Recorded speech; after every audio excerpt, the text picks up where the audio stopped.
The scene was hilarious.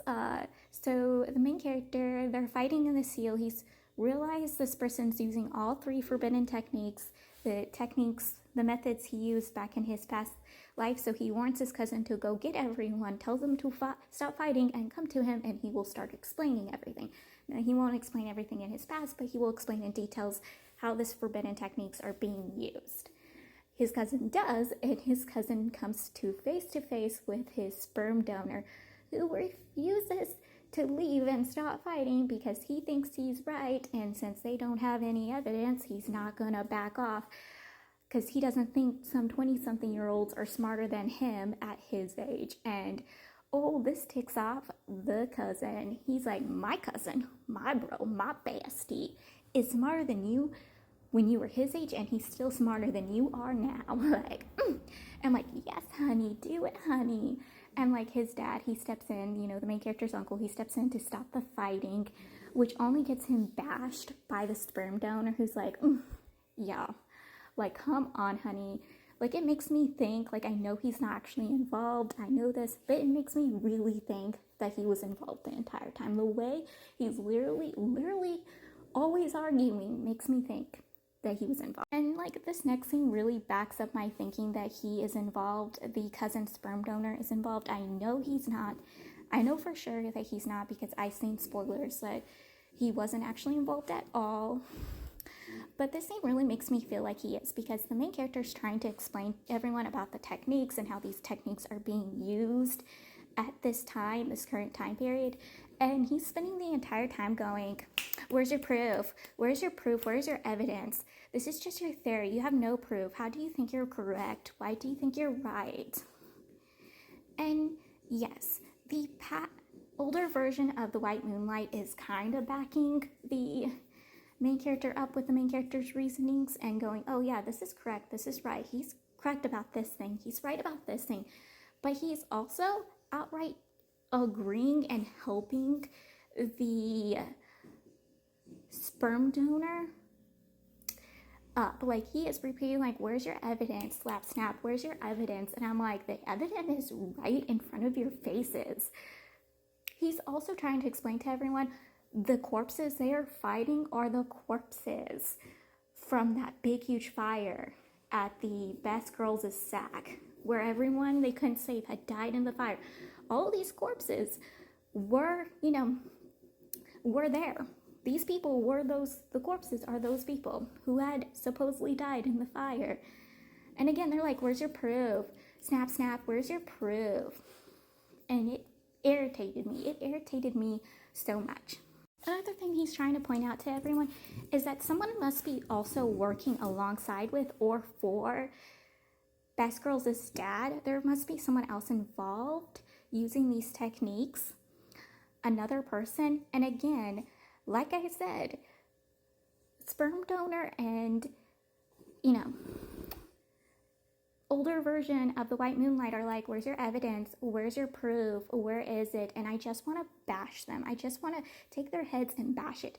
I know why the older version of the White Moonlight's doing this is because he is the person who's working alongside Best Girls' dad. They're working together, and he needs to do this. Like, he needs to try to be like, where's your evidence? Like, and yes, I probably in book 5 had stated that Best Girls' dad was the older version or past life version of the White Moonlight. I was wrong. I saw spoilers that he was just the partner of the, past version / older version of the White Moonlight. He was just one of their partners. Like, all 3 of them are working together in secret. All 3 of them are working together. Yeah, I was wrong about that, and I'm sorry. I was wrong. This scene is the reason why I don't think the White Moonlight, either version of himself, is actually doing this for his people, the Butterfly Bone Feast. Yes, the last half of the book gave me the name. I know originally in the series it did, but I completely forgot the name. The second half gave the name again. Why I don't think he's actually doing it for them. He's not doing it to save them. Because one of the corpses being used to puppeteer other puppets is a member of his tribe, member of the Butterfly Bone Feast. You know, the main character's ex-wife. Yes, she is one of the corpses. He saved her from the fire only to use her to open up the seal because, again, her ancestor was the one who sealed the seal, so they needed her to open it, then killed her, and then put a snake in her, a technique that's used that if she told anyone outside her master, the person who put the fucking technique in her, it would eat her alive. It would literally feast upon her. This is why I don't think he's doing it for his people, because if he was doing the things he was doing for his people, he wouldn't killed her a horrible way and then put in her corpse while puppeteering her a snake that if she ever told anyone the truth, it would eat her alive.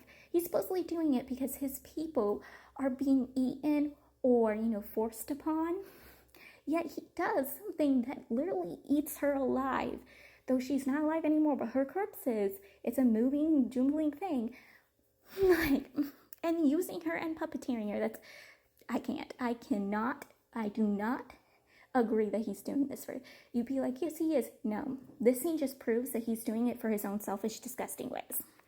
Also, the other clans can attack or harm Best Girls' man because they need him to open another seal up, because that's where they think Best Girl's dad is actually hiding out, so they need him to be able to open that seal for now.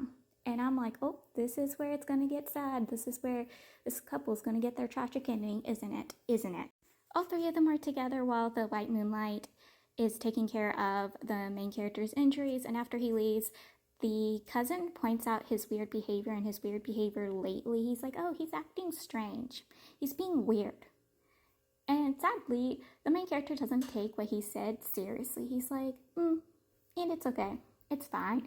Like, listen to him. This is a sign. This is a sign that you should not trust this two-faced snake. It's a sign. Come on, your cousin can see, and your cousin is kind of oblivious. You should listen to your cousin. You should really, really listen to him because he's right. This man has been acting strange. He's been acting strange this entire series. This is why I said these two really need to learn to control themselves, because this is horrible behavior.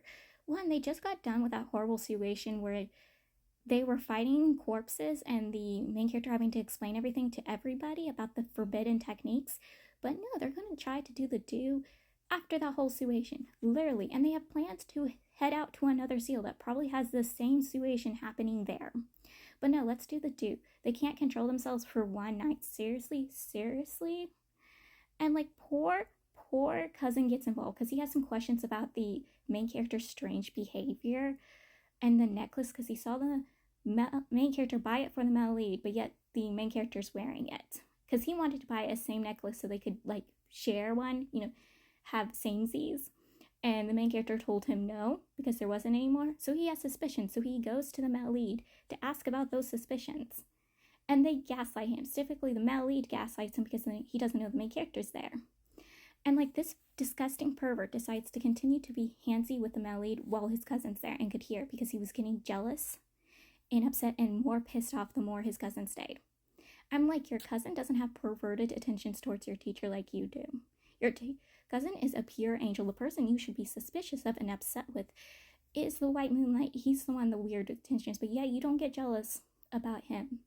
Also, if your cousin ever found out the truth, he has the rights to cut off both of your guys' things. He does. The same opinion I have towards the ex-servant and Heaven's official blessing, he has the rights to cut off the two main characters' things for what their statues did on his property. He has rights to do that. Same with this scene. Our sweet baby has the right to cut off these two things for everything.